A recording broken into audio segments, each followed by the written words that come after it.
אוקיי, ערב טוב לכולם. אה, מה זה מתרגש לפגוש את כולכם פה היום. וואו, אחרי, אה,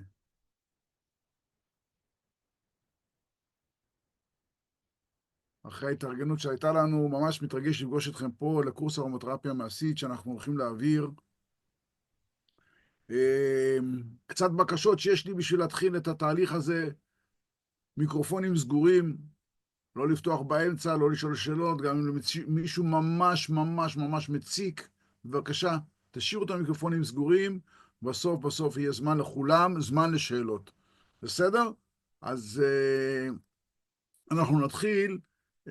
אני גם, ברשותכם, אה, נתחיל עם הסילבוס של הקורס. הרבה אנשים אמרו שהם לא ראו את הסילבוס והם לא יודעים אה, מה הנושאים ועל מה לומדים, אז אנחנו נתחיל דווקא עם הסילבוס היום, ונתחיל. המפגשים הראשונים, בעצם המפגש של היום, אנחנו נדבר בכלל מה זה ארומתרפיה, ואיך מפיקים ואיך משתמשים, אוקיי? זה נדבר היום. במפגש השני ישמש על שימושים, התוויות ואיסורים. אה,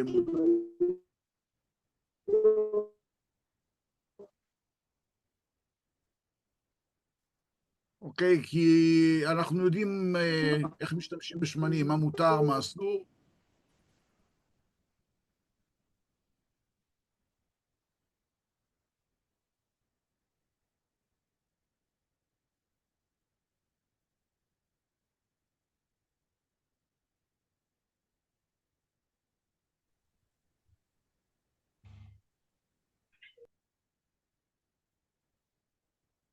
אוקיי? במפגש השלישי והחמישי אנחנו נכיר את השמנים הארומטיים לפי חלוקה של משפחות, שזו חלוקה שאני מאוד אוהב להתייחס אליה, כי גם יש לה השלכות על הדרכים של הטיפול.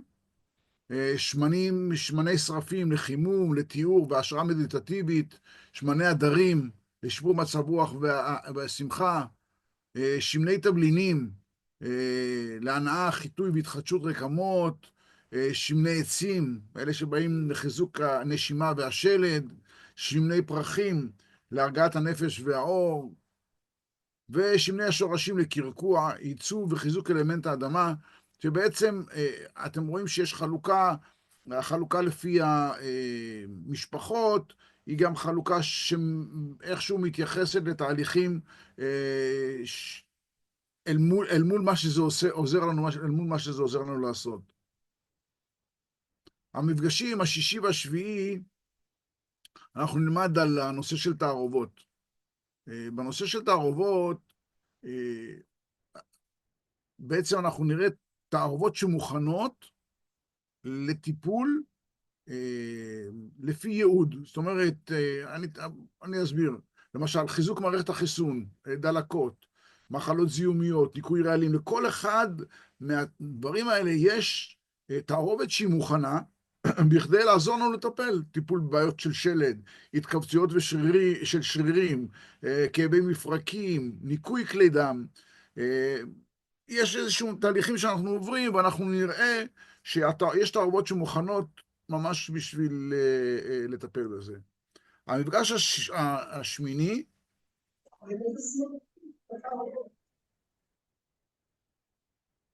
השמיני, יש שיטת ארומטאץ', שזאת אחת מהדרכים לטפל, להביא את הגוף למצב של הומוסטזיס. אני לא רוצה להרחיב על זה היום, זה לא המקום, זה לא...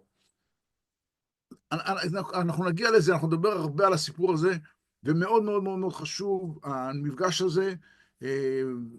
אנחנו, כמו שאמרנו בכל השיחות שהיו לנו לפני, כל המפגשים מוקלטים, אוקיי? ואם מישהו שהוא יהיה חלק מתוך הקורס הזה, הוא יוכל לקבל הרשאה להאזין לאותה הקלטה של הקורס. המפגש התשיעי יהיה הנושא של טיפול הרגשי כערכה ערוכה. זאת אומרת, יהיה לנו הסבר ועבודה עם ערכת רגשות, שכל עניינה זה הנושא של המערכת הרגשית שלנו, איך אנחנו מטפלים בה, איך אנחנו מרגיעים אותה. לא רוצה להרחיב, מצפה לנו מפגש מדהים. המפגש העשירי, זה מפגש כיצד נטפל בילדים. ערכה שבנויה מיסודה לנושא של טיפול בילדים. מפגש 11, פסוריאזיס ומחלות עור. ומפגש 12, תוספי תזונה מבוססי שמן אתרי. במפגש הסיום אנחנו נדבר על מטאפאור, זה קולגן, החיבור של קולגן עם שמנים אתריים, למה זה חשוב, איך זה בעצם נותן לנו יתרונות על פני דברים אחרים. אני רק רוצה להגיד שהתוכנית ניתנת לשינויים, אני מציין את זה ואני אגיד את זה כל פעם בצורה מאוד מאוד ברורה. התוכנית ניתנת לשינויים על פי החלטות מארגני הקורס, זאת אומרת שאם אנחנו נשב ונחליט ונקבל החלטה לשנות איזשהו משהו בסדר, להקדים מפגש אחד לאחר מפגש אחר, להחליף חלק מתוך הנושאים הבסיסיים, נושא בנושא או נושא צמוד לנושא, אל תכעסו, מראש אנחנו מציינים שזה ייתכן. ובוגרי הקורס יוכלו להשתתף ב4 מפגשים פרונטליים נוספים על מנת לקבל תעודה. אני כבר מציין כאן, שאני מציין לאורך כל הדרך, ומה שציינו לאורך כל הדרך, 4 מפגשים הפרונטליים הם בתשלום, אין מה לעשות, המקומות שאנחנו שוכרים, המקומות שאנחנו הולכים, התהליך שאנחנו עושים עולה כסף, ולכן זה המקום היחידי שאנחנו בעצם גובים כסף על הקורס עצמו. בואו נראה איזה פרוטוקולים ניתן לטפל בהם בעזרת השמנים, אותם שמנים אתריים, עוד אותם נלמד. אז למשל, לב וכלי דם, טיפול בתאים, צ'י, מערכת עיכול, המערכת הרגשית הלימבית, סלחנות, איזון הורמונלי, הפרעות במערכת המין והשתן, מחלות זיהומיות, דלקות, ואני יודע שחלק יחשבו שיש זה אותו דבר, אבל יש הבדל גדול בין מחלות זיהומיות לבין הדלקות, גם על זה נרחיב. מערכת הלימפה, מערכת עצבים, שלד ומערכת הנשימה. זה רק דוגמאות של דברים שאנחנו יכולים לטפל איתם בעזרת השמנים, אותם השמנים שעליהם אנחנו נלמד. אוקיי? אז בעצם זאת הייתה איזושהי הקדמה בשביל שנבין מה מצפה לנו בתוך התהליך של כל המפגשים האלה שאנחנו ניפגש. להזכיר שוב, זה 13 מפגשים בזום, ומי שירצה להרחיב ולקבל גם תעודה, זה עוד 4 מפגשים פרונטליים. עוד פעם חשוב לציין, כבר ציינו הרבה מאוד במפגשים המקדימים, מי שיסיים את כל התהליך, בעצם תהיינה ברשותו 2 תעודות. תעודה אחת ספציפית לנושא של התהליך של הארומטאץ', ותעודה שנייה של ארומתרפיה מעשית. אוקיי? ואנחנו בתוך התהליך הזה נדאג שכל מי שהתחיל את התהליך, כל מי שנכנס לתוך הנושא של התהליך הזה, תהיינה לו 2 התעודות האלה. אז בואו נתחיל. בכלל, מה זה ארומותרפיה? אז קודם כל בואו נדבר קצת על הנושא של חוש הריח. בשביל להזכיר ולהבין, בתפיסה היהודית, חוש הריח זה החוש היחידי שלא השתתף בנושא של חטא האדם הקדמון, ולכן זה החוש היחידי שלא נפגע. אוקיי? חוש הריח בעצם זה יכולת להבחין בכימיקלים נדיפים באוויר, אוקיי? והאיברים שאחראים על החוש הזה, כולנו יודעים, ואנחנו נחזור על זה שוב, זה תאי אפיטל שנמצאים בפקיעת האף, אוקיי? התאים האלה, קולטי ריח שנמצאים ברקמת האף, מרגישים בריכוז של החומר שמסתובב, ושמנים אתריים הם נדיפים, ולכן הם נמצאים שם. למשל, כשמישהו מגישים לו צלחת עם מרק, קרוב לוודאי שהוא יוכל להריח, או את הריח של המרק, איזשהו צלי או משהו שמי שאוכל צלי, אז הוא בכלל יוכל להרגיש את הריח.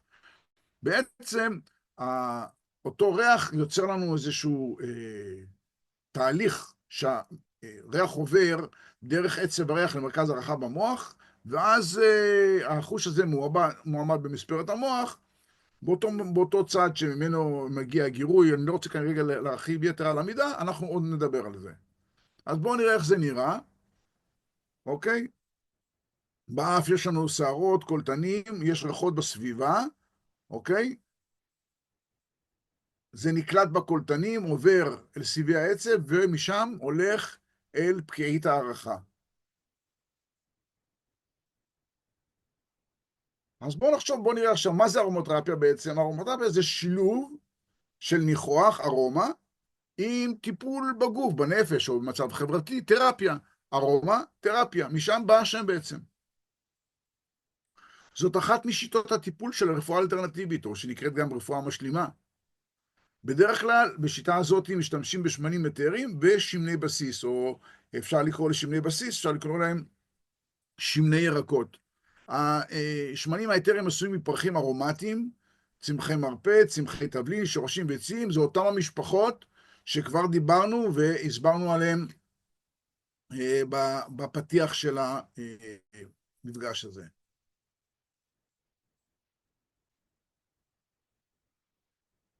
בעצם ארומתרפיה היא גם שם כללי שמתייחס למסורות שונות. תכף אני אסביר את כל הנושא הזה של מה זה מסורות שונות. לפעמים התהליך נעשה בצירוף של פרקטיקות נוספות מרפואה אלטרנטיבית והשקפות רוחניות. היא תורה של רפואה הוליסטית, וניתן לשפר באמצעותה כמעט כל מצב בריאותי. והמילה כמעט פה חייבת להיות מבוססת, כי ישנם דברים שאנחנו לא נרשה לעצמנו לטפל, אלא נפנה אותם. אתן לכם דוגמה, שבר, אוקיי? שבר אנחנו נשלח למחלקה האורתופדית, למיון, תלוי באיזה מצב זה נמצא. זה לא משהו שאנחנו נטפל בו עם שמנים ארומטיים באותו רגע.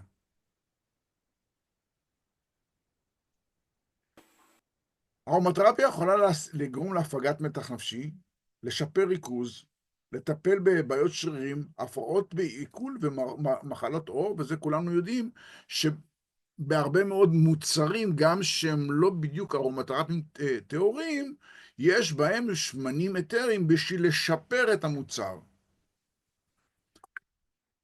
השמנים מעבירים לגוף את תכונות המרפא של הצמחים באמצעות חוש ריח דרך הריאות, אוסמוזה באמבט מים, מריחה על העור, חדירה למחזור הדם, אוקיי? בהחלט ניתן בעזרת אותם השמנים הארומטיים לייצר, בעזרת אותם השמנים הארומטיים ניתן לייצר תהליכים של ריפוי, אוקיי? בשיטות שונות שאנחנו עוד נראה ונלמד הערב. הסיבה שאנחנו מעבירים את הקורס נעוצה במשפט הבא. חשוב להקפיד על אמצעי זהירות והתייעצות עם מומחה לפני השימוש. לכל שמן יש אמצעי זהירות. לכל שמן יש את ההגדרה, מה מותר, מה אסור, איך אנחנו עושים, ואיך אנחנו מקפידים לא לעשות נזק. כי התהליך הראשון, או המשפט הראשון שאני אמור לומר לכל אחד ואחד שרוצה להתחיל לטפל, באנגלית זה נשמע טוב, Don't harm, אל תזיק. זאת אומרת, מה שאנחנו מנסים לעשות זה לייצר תהליך שאנחנו במצב של עזרה, לא במצב של חלילה גרימת נזק.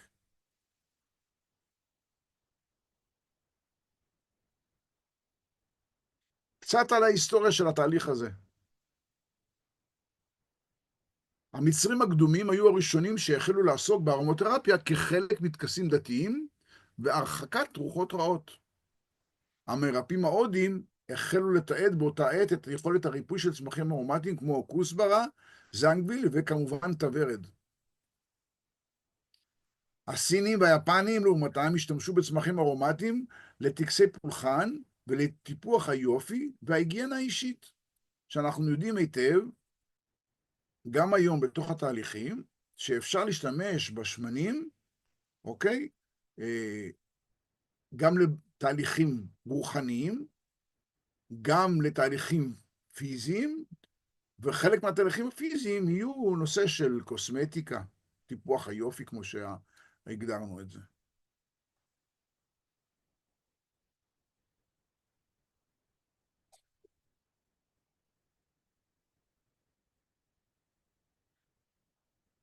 בתנ"ך אצלנו התמציות האלה נקראות בשמים, והשימוש מוזכר כמה פעמים. משחת הבושם בספר שמות, כתוב וידבר השם למשה לאמור, ואתה קח לך בשמים ראש, מור דרור 500, וקינמון בשם מחציתו 50-200, וקנה בושם 50-200, וקידה 500, ושמן זית היא. אנחנו כבר רואים שכבר שם, איפשהו מתחילים, אנחנו מבחינת ההסתכלות, רואים שמתחילים להשתמש באותם המוצרים. לפי פסוק הזה ניתן לראות שהשימוש בתמציות זהה לשימוש של היום, בתמציות מעולות בשמן.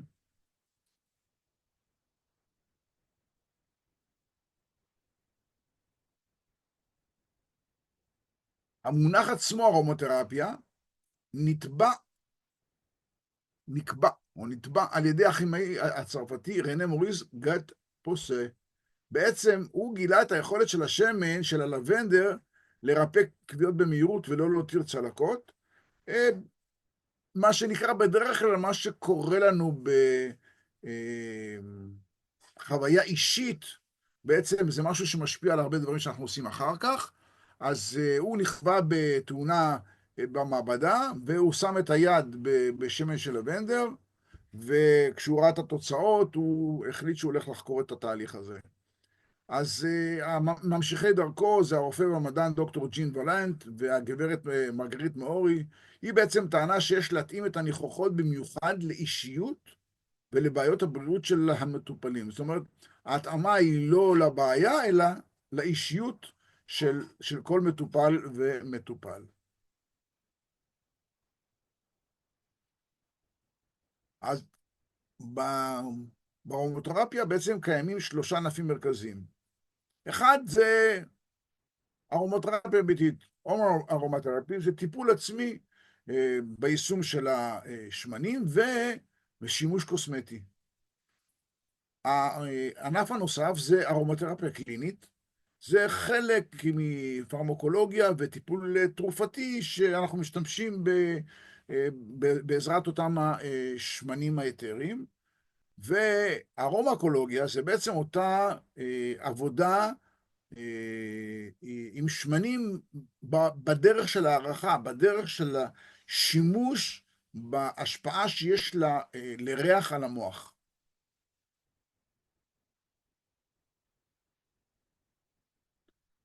בשנים האחרונות, בחלק מארצות אירופה, במיוחד בצרפת, החלו להתרכז בארומותרפיה בשילוב מחקרים מדעיים. זאת אומרת, לא רק מה שאנחנו קוראים מניסיון אישי, תרופות סבתא, אלא ממש תהליכים של מחקרים מדעיים. אוקיי? בטיפול הארומותרפי בעצם החל להוות חלק מהרפואה הקונבנציונלית במקומות מסוימים. למשל בצרפת, חלק מהשמנים האתריים ניתנים כתרופות מרשם בפיקוח רופאים.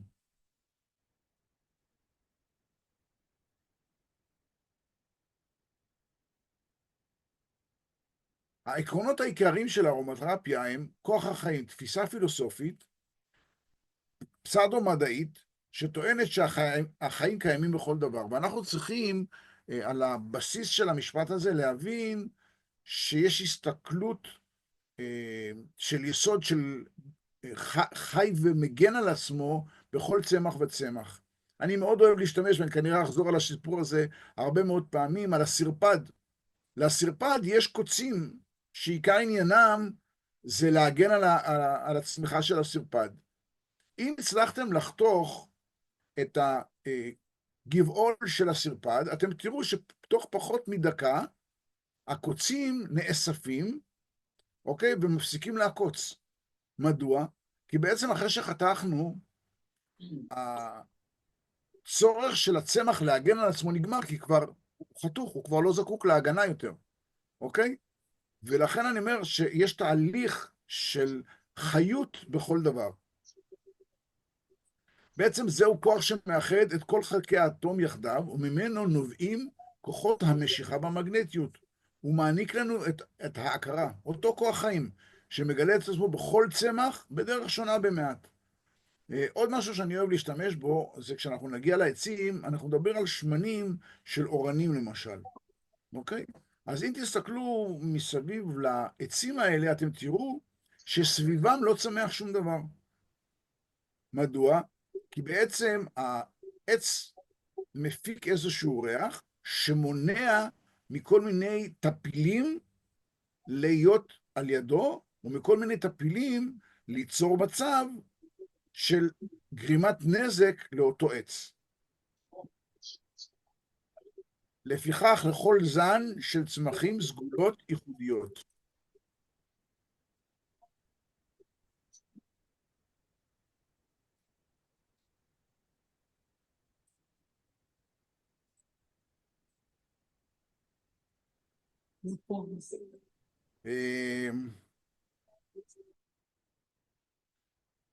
אני רוצה לבקש מכם עוד פעם אחת, להשאיר את המיקרופונים סגורים, זה קצת מפריע, אוקיי? תודה. ההפקה של התמצית מהצמח היא אחת הדרכים לבודד את אישיותו וסגולותיו, ובעצם בתהליך של המיצוי של הפקה של התמצית הזו, אנחנו יכולים לייצר לעצמנו את היכולת להשתמש בכוח של הצמח בשביל לעזור לנו.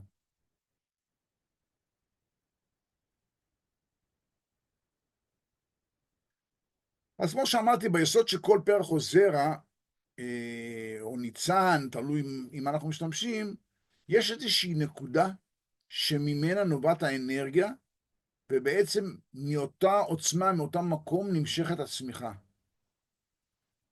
מזונות אורגניים, תרופות טבעיות, אורגניות שלא עברו תהליכים כימיים או אחרים, יפעלו בהרמוניה עם כוחות הריפוי של גוף האדם, ויעזרו להם לשקם את ההרמוניה בגוף.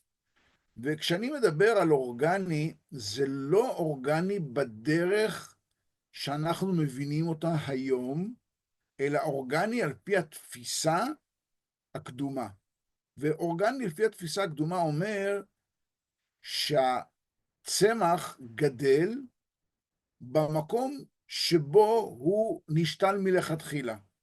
לא שבן אדם לקח עץ מזן מסוים, מסוג מסוים, והעביר אותו ממקום למקום.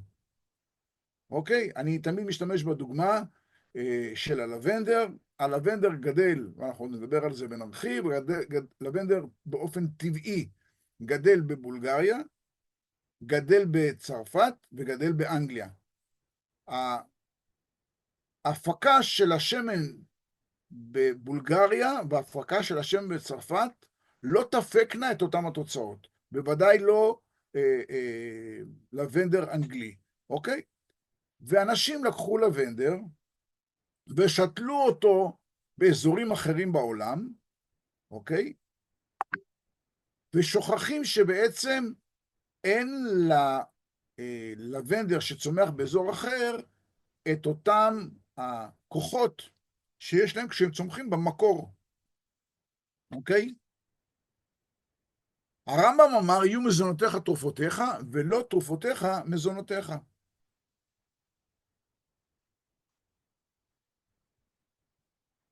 האופן שבו השמנים חודרים לגוף, בוא נראה את התהליך, איך התהליך הזה קורה, איך איך השימוש בשמנים בכדי לקבל את ההשפעה עליהם. אז קודם כל אמרנו שהמולקולות של השמנים האתריים מתפזרות באוויר ברגע שהם מתנדפים, ולכן זה נקרא שמן אתרי, אוקיי? מלכתחילה אנחנו נראה שבעצם היינו צריכים לקרוא לזה תמצית אתרית, אבל אנחנו קוראים לזה שמנים אתריים, כי חלקם או רובם צפים על המים, אוקיי? סליחה. כשאדם שואף את האוויר, המולקולות, אמרנו, פוגשות באפות קוטרוני הריח, מעבירים את המידה של הניחוח למערכת הלימבית של המוח, אוקיי?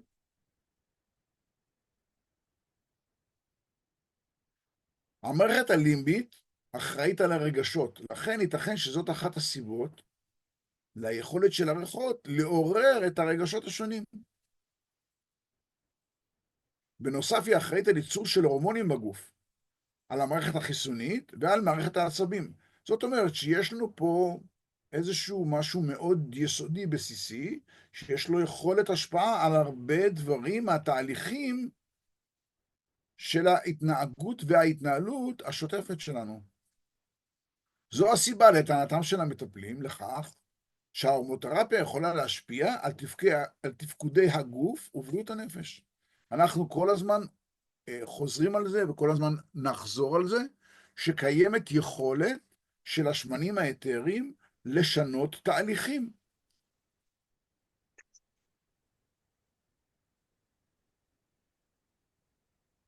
כיוון שהמולקולות של האתרים האתריים מגיעות בסופו של דבר למחזור הדם, זה לא משנה דרך מה הן עוברות, בסוף הן מגיעות למחזור הדם, אוקיי? הן יכולות לפעול על כל תא ותא. השמנים האתריים יכולים להילחם בחיידקים, בפטריות, בנגיפים ובטפילים נוספים, ולהמריץ את המערכת החיסונית כדי להשיב את הבריאות לגוף.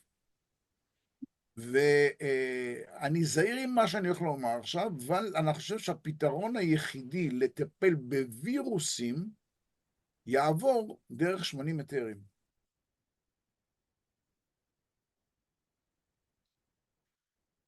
אז התחלתי לומר קודם שבחלק מהמקומות משתמשים בנושא של הארומתרפיה בתהליכים של מחקרים, ובחלק מהמקומות זה אפילו הפך להיות חלק מהרפואה הקונבנציונלית. אז אנחנו יודעים שהארומתרפיה המדעית מתחילה להתבסס בעיקר בצרפת, גרמניה ורוסיה, ולאחרונה גם במדינות כמו אנגליה, ארצות הברית ואוסטרליה.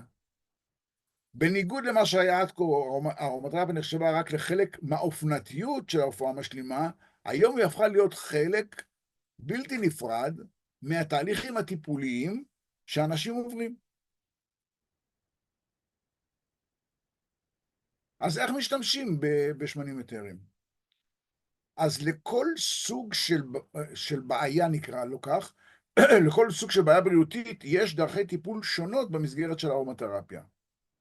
לעתים מדובר בתערובות שמנים, אוקיי?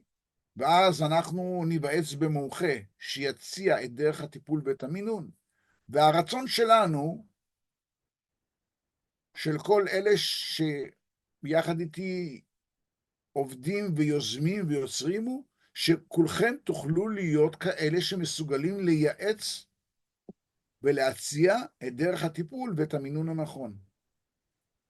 אוקיי? בקרב המומחים נהוג להמליץ על שאיפת אדים, ניסוי חזה במקרה של הפרעות במערכת הנשימה. אפשר לטפל בבעיות של עצבים, מומלץ שווה עיסוי, אמבט ושאיפת אדים.